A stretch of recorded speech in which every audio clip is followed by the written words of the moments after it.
wanted to not just put a little building. We wanted to make sure we had decorations and other kinds of things to start. And due to the generosity of Hawkins, we have a wonderful fencing that's going in already. They donated all that block of over $43,000 worth of block. Oh my God. So we are definitely here to stay. And when we got the plane, we aren't going to fly away. Several people said, "How did you get that plane here?" And it actually came on a kind of a duded up golf cart. And it was escorted by China Lake Police Department all the way through the base, through the Burroughs Gate, and along at 6 o'clock in the morning, so that we weren't running into traffic on Saturdays.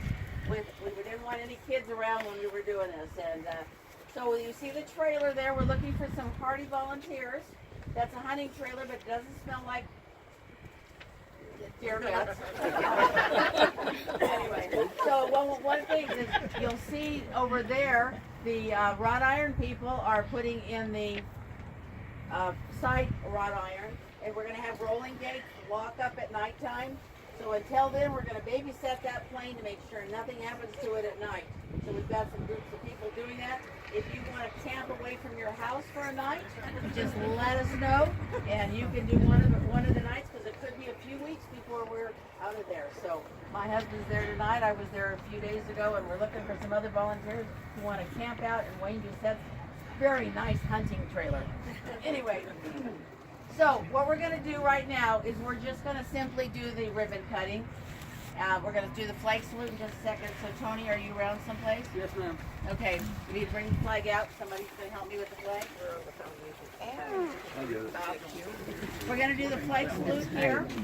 Then we're going to do the ribbon cutting. And then because of the weather, we've set up at Matarango. Thanks to Deb and her crew. Where's Deb? There you go. At Matarango, they've given us the room to use for our potluck dinner, and we've got a microphone so I don't have to yell, and we'll be able to have a nice ceremony over there when we're done here. I'll just hold it. All right. Tony?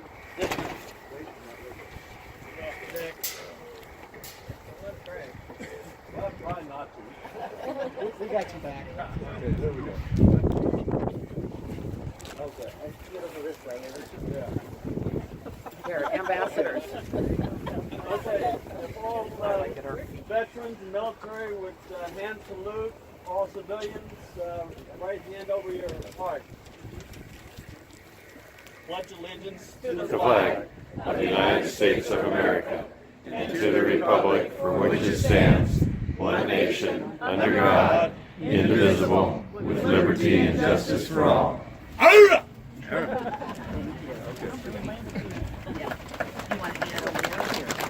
Okay. And I've asked Alice Campbell. Alice and Bob have, this is like their fourth child. They have Third. Oh, This is my third child. oh, I thought you told me you had Third and fourth. third and fourth child. Please have a seat if you have a chair. I don't want you to stand too long. Anyway, they have been like the heart and the brains of the China Lake Museum for years and years. They never, well, I guess they had a few doubtful moments along the way. Oh yeah. Yeah. But I've asked Alice. Well, I could wait for a prayer if you really want. No, I've asked Alice to do the prayer. I have a teacher's voice also. So, let's pray. Dear Heavenly Father, thank you for giving us this new stage in the development of yours and our dream of the China Lake Museum, and maturing it to the point of moving it like a teenager out into the world for a focus on education. We thank you for the excellent China Lake history we can share with the world more easily now at this new site in Ridgecrest. We are looking forward to this new education chapter where we can teach the solid and rigorous science and engineering practices required through research, development, test, and evaluation processes that will produce safe and reliable products in both hardware and in software for our nation. We especially ask for your guidance on fundraising for our large Phase 2 building, which we need to house the artifacts which still are located on base. Help us to think out of the box on ways to raise the funds we will need in collaboration, especially with our defense industry partners and with the help of our local community for this project, which is of national and international scope, which you have entrusted to our community. Unite us as a museum complex in Ridgecrest to be a fun go-to place for all. And most of all, bless all those who have helped us thus far and help each one of us to do your will. In Jesus' name we pray. Amen. Yay. Yay, God. So we're going to do the ceremony and get some pictures. If you would like to start meandering over there, unfortunately there's no sidewalk between the two, but there is there's a little pathway you can go. They just posted that. You'll see some black posts for our fencing. Please do not lean on them. They just put them in an hour ago. Otherwise, your name will be on it. This was straight up, but now no longer. Anyway, so I know the picture taking sometimes takes a little while. So if you would like to meander over there and have a seat and get comfortable, feel free. I need the board of directors to remain here, including our emeritus and our trustees, anyone. I would like the dignitaries to be here too, that have come to represent the company, so we can take a variety of different photos. But if you'd like to start meandering, feel free to meander. Okay, so let's get our Board members in there.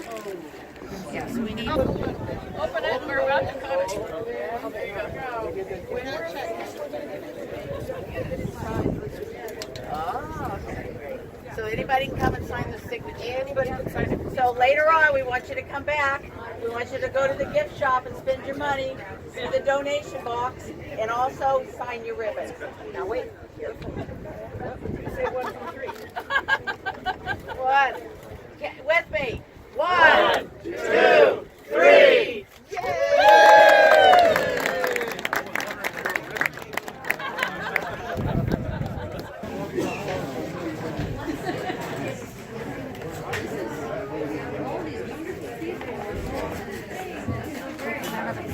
Cookies here tomorrow.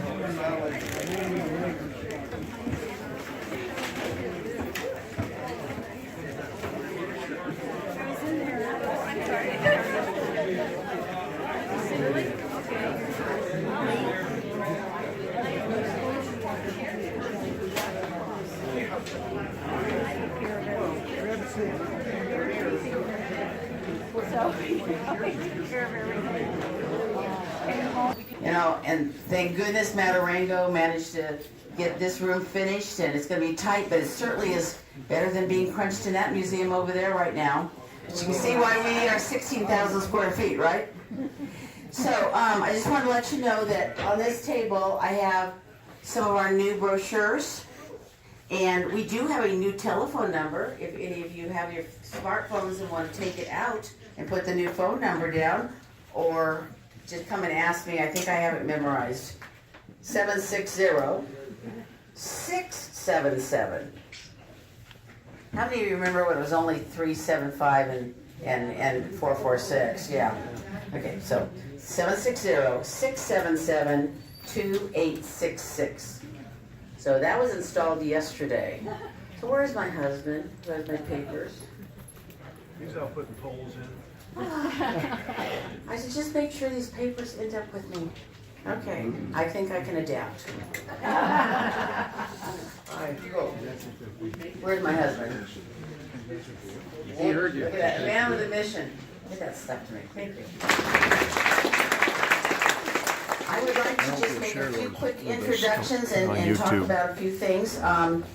First of all, we do have a representative from the Office of the U.S. Representative, House Majority Leader, Congressman Kevin McCarthy, Aaron Falk. So over here, and he'll be giving us a presentation in a minute. And you know what? We're all getting exhausted, so just we'll do one big applause at the end. Okay. Kevin McCarthy and his wife are both our founders with the China Lake Museum. We also have California Assemblyman Vince Fong as represented here, Tanner Dryness. Okay.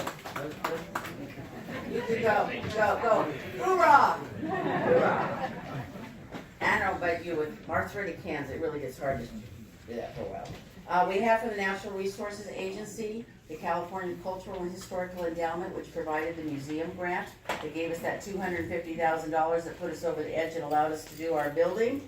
And we received that in 2014-15. And we have Crystal Erickson here. Where are you, Crystal? There you go. And then we have, in her, one of the people she works with, Craig Zepp, is our really, I can call him and ask him about anything, and he is very, he's adaptable. He should move to Ridgecrest.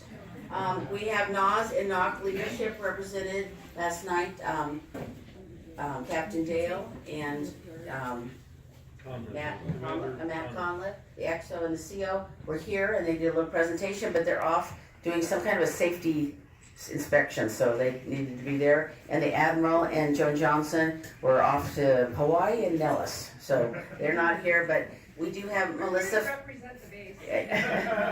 and we do have representation. These are the wives right here. Want to put up with those guys?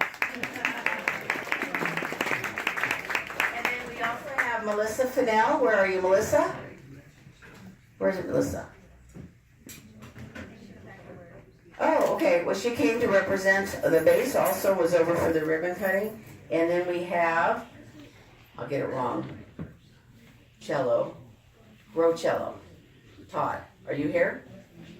He went back to work too? Okay. That works for the Admiral. Okay, so we also have, County of Kern has been very helpful, in particular Katie Watkins, who's been the property manager for us with our lease. The City of Ridgecrest, Mayor Peggy Breeden. Where are you, Peggy? Right there. And she's going to talk to us in a minute or two. And do we have any of our city council members here? Ron is here, Ron Strand. Ron, where's Ron? And Mike left. Okay, great, thank you. Matt Orango's been extremely helpful, Deb Benson. They've given us advice. Nelson, no. Deb Benson from Matarango. Yeah, you're in a minute, okay. Deb Benson, and they've given us advice on running museums. They've helped the cable run, so we got our internet in yesterday. They gave up a slice of the land, and they gave us a room to have our ceremony, so we're not standing out in the wind today. Appreciate that. Also from the base, we have the people who've helped us get the plane in place. Jimmy, are you here? Jimmy Price? Jimmy Price and his volunteers put the planes together. They're actually working on an F-18. So if you are interested in helping that, you can always give us a little check and say this is for the F-18 project. It's going to be about $1,200 when we're done for all the sanding and all the supplies and things that need to happen. They're working on it every weekend. Russell Tyner is our architect. He was going to come on. Was he here? Oh, there's Russell. There's our architect, put together everything for our building and our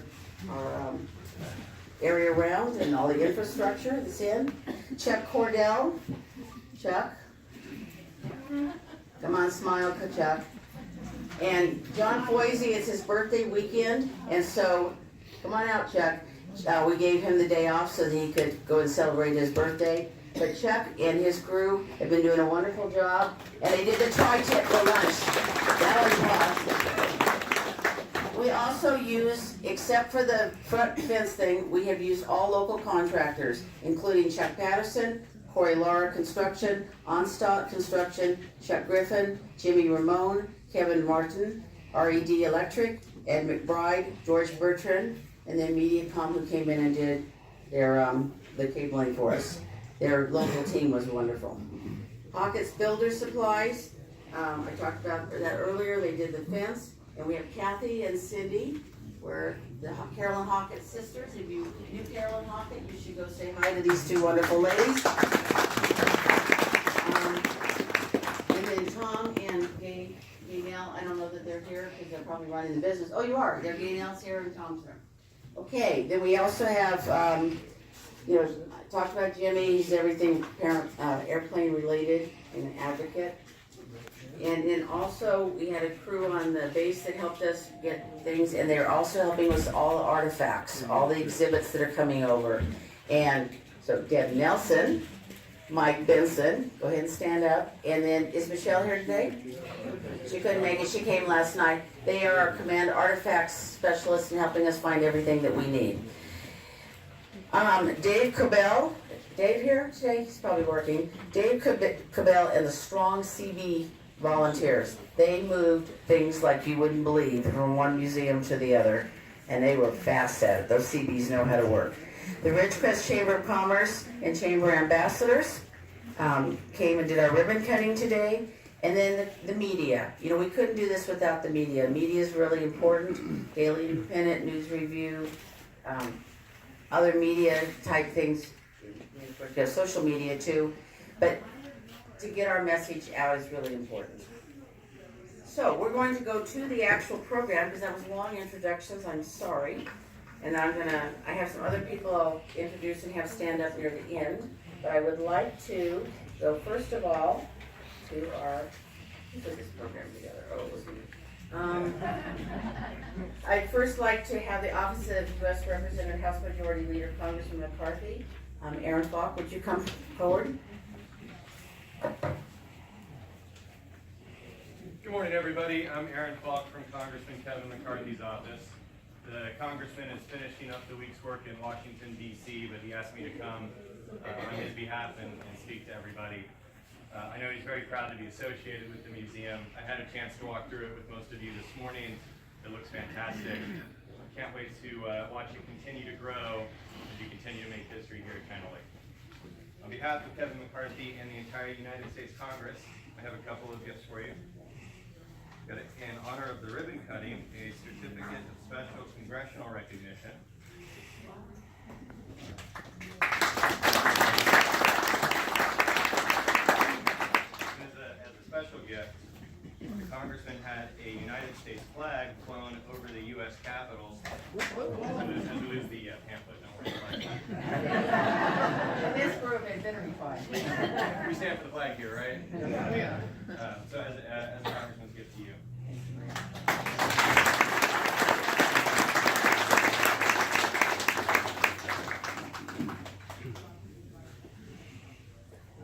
Thank you very much.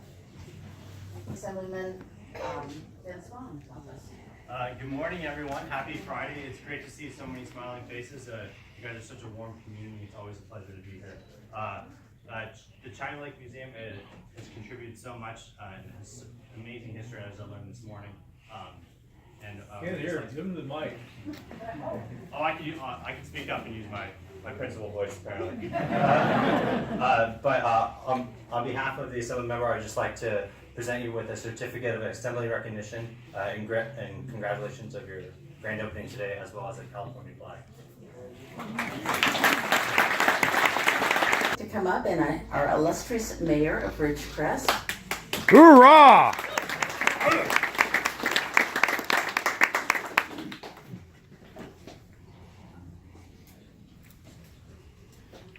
And hopefully you all know who Peggy really is. She is a very special person. I'm very glad that she was able to come today. Sometimes I don't know who I am, so I thank you all for knowing.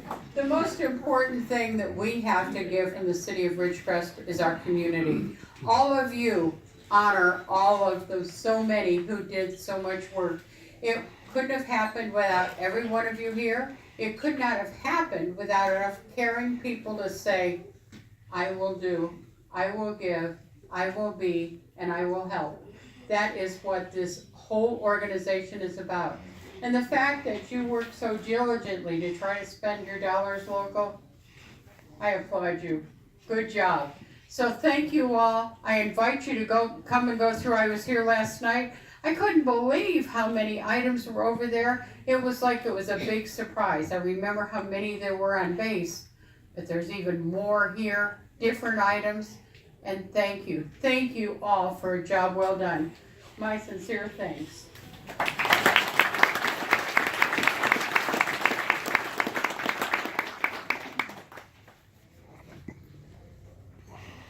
Mr. Scott O'Neill.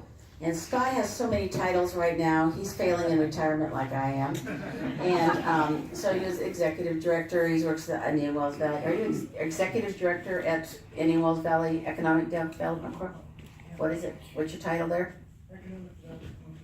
Economic Development Corporation. What's your title? Oh, okay. So you went from one executive director position to another. Well, you can't get away from that title. So there you go. Thank you.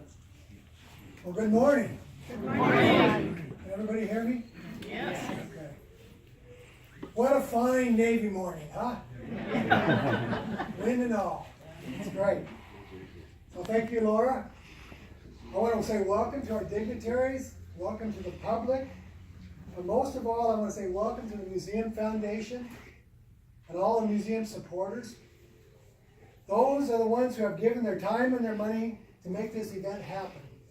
So congratulations to the China Lake Museum Foundation on a job well done today. So wow, how many of you never thought this day would come?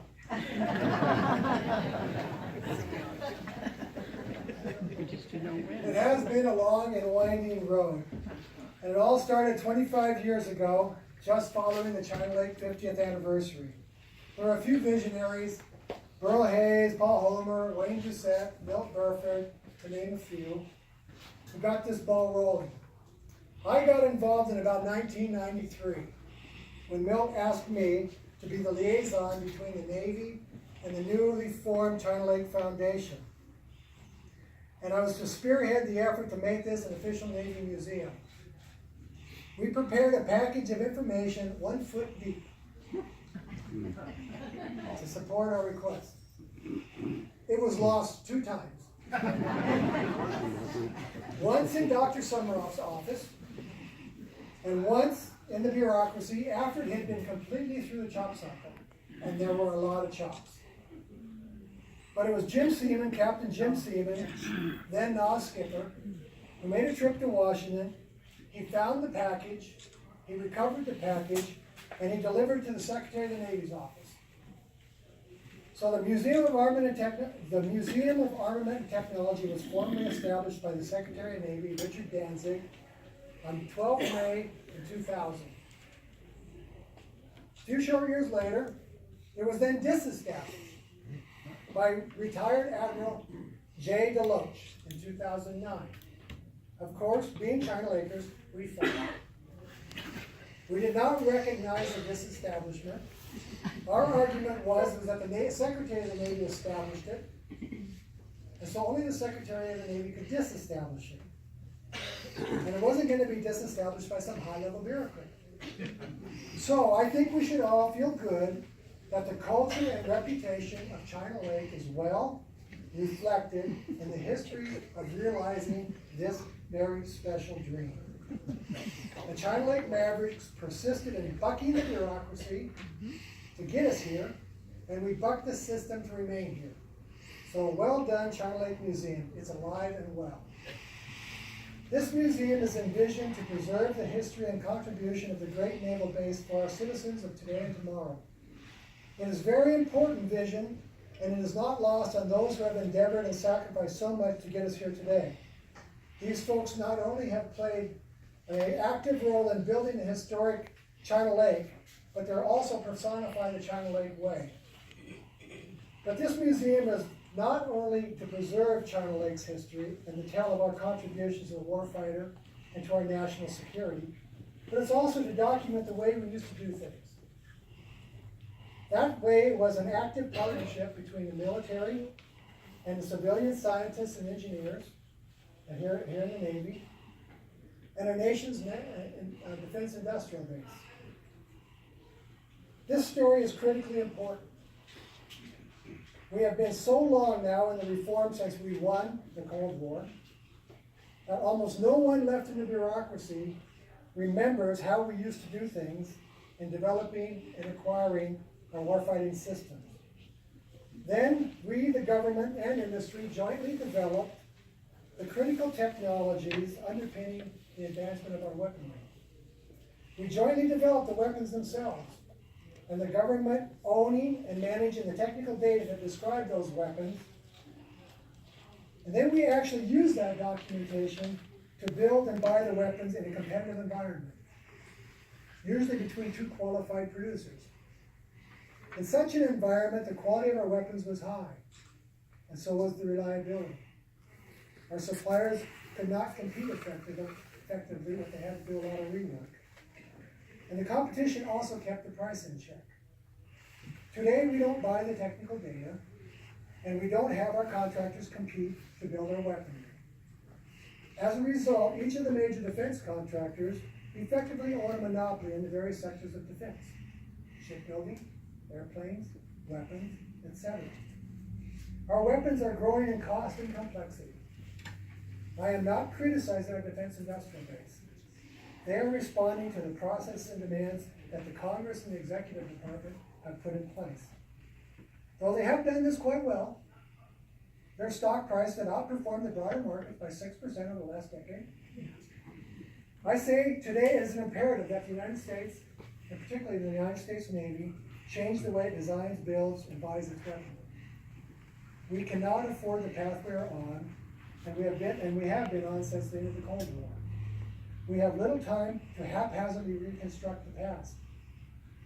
But we must use the history preserved here in this museum and relearn the way of the past. We are losing ground against our adversaries, and our weapons are costing way too much. We cannot afford the inventories we need in tomorrow's fight. Today, we are on the same path as the Soviet Union was on when the Reagan defense buildup of the 1980s. And that broke their system. If we do not change, we will find ourselves facing the same dilemma. This is why our story is so important. I truly think there is merit in the way we used to develop and acquire our weaponry.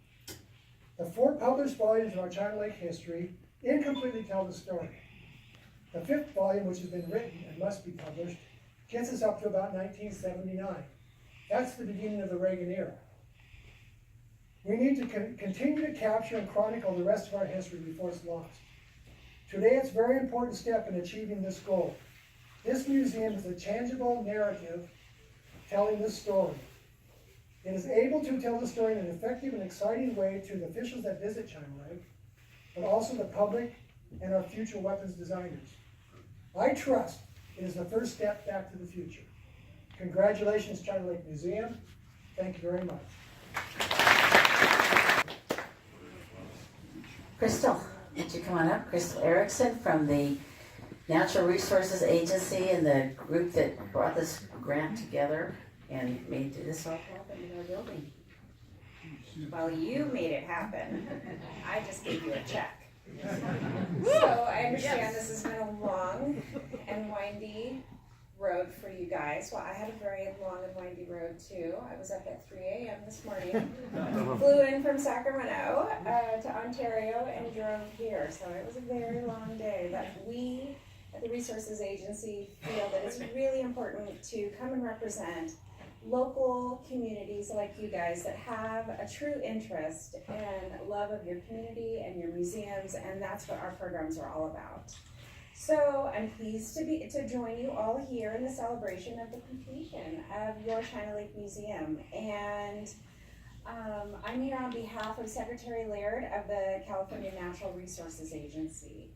So thanks to the voters, the funding from this grant that was received was through the Proposition 40 2002 Bond Act, through the California Cultural and Historical Endowment Museum Grant Program, which is an annual program. So if you have more projects in your future, we'll be here. So I understand this new location is going to allow the general public to learn about the important and unique naval history stories that the museum's telling, as well as share science and engineering-based exhibits that will plant the seed of interest in the youth and STEM learners in this region, which we all know is very important. So thanks so much to the foundation and its partners for spearheading this move, and the museum will be enjoyed by many for years to come because of the collaborative efforts that so many of you have come together and with this common goal and been successful. So congratulations. The food part. So in your packet, you will see we've tried to acknowledge a lot of different people that have been instrumental through the years. If you are on the board of directors, would you please stand up and put your hand in the air so everyone can see who you are, the current board of directors.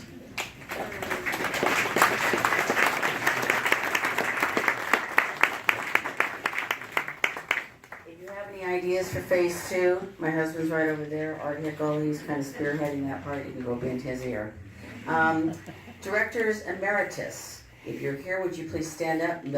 Milt Burford, Pat Cannell, Pat Doucette, Craig Porter, Burl Hayes, Paul Homer, Bill Porter, and Jack Russell.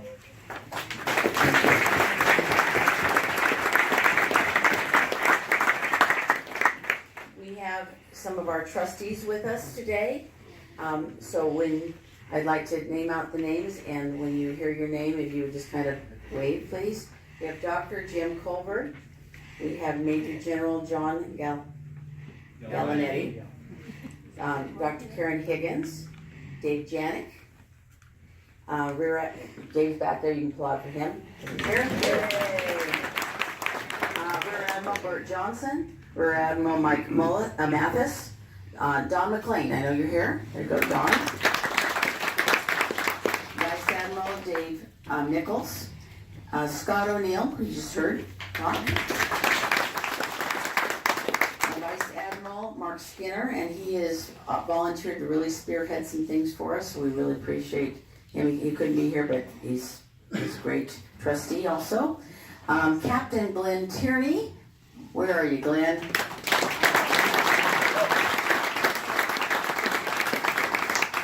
How many sidewinders was it that you shot? 102. 102. He was the test pilot, and have you ever seen the picture of the guy standing next to the Sidewinder? That's Glenn, a few years ago.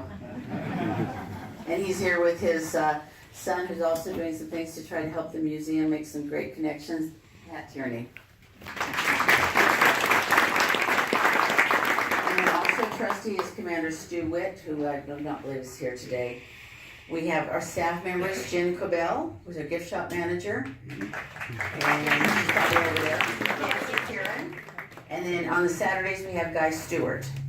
We have some very important people that sometimes go without their names being said, but we could not run our museum without them. And they are our greeters and our docents, who are oftentimes our very, very quiet, behind the scene people. They really are important. I would like to say their names, and if you would stand, please, and remain standing, and give you applause at the end, because we could not do it without docents and greeters. So, Moyle Braithwaite, Marianne Clote, Sam Clote, please remain standing, if you don't mind. Sam Clote, Rose Davis, Dee